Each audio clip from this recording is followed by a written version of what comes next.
Audio Jungle. Audio Jungle.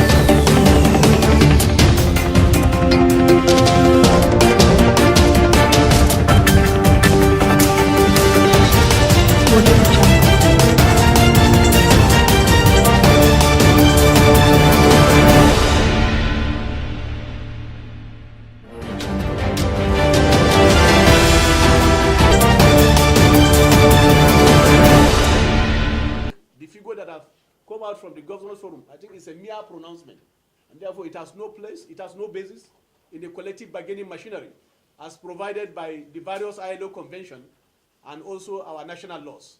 And therefore what the law recognizes is a tripartite negotiation.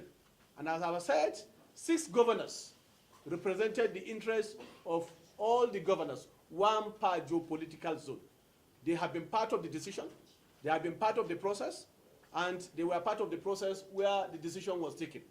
And therefore, I think at this point, Labour need to reiterate that the allocation or awards of 22,500, and therefore nobody can undermine the contribution of Nigerian workers that create the wealth of our economy, I think is an understatement, and I think is very petty to say that the working class is merely 5%.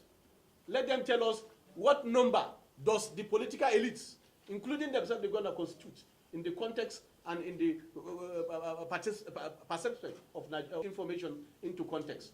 And therefore, I want to reiterate, just as the neck of NLC have actually pronounced that without making sure that the issue of the minimum wage of 30,000, which was mutually agreed through a well-known process of collective bargaining, accepted and also put into law, certainly the action that has been proposed for the 6th of October, a national November, a national industrial action will actually take necessary steps to give a society where every opportunity people will use it to exploit it.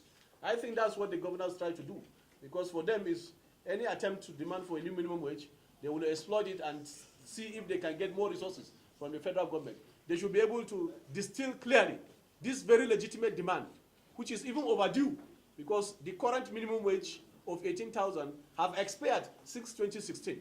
And therefore workers have been patient, the unions have played their role effectively, and therefore workers should not be taken for granted for being patient.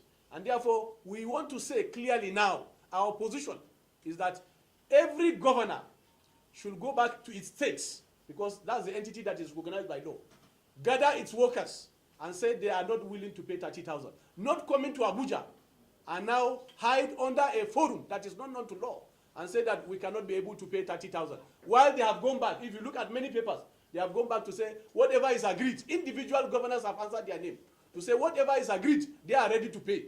But they will hide here, and I think I want to call on Mr. President to be aware of this mischief, that they will go back to their states and gather workers and say, well, it's actually the presidency or the federal government that is not willing to pay, and that they will be willing to pay whatever is accepted.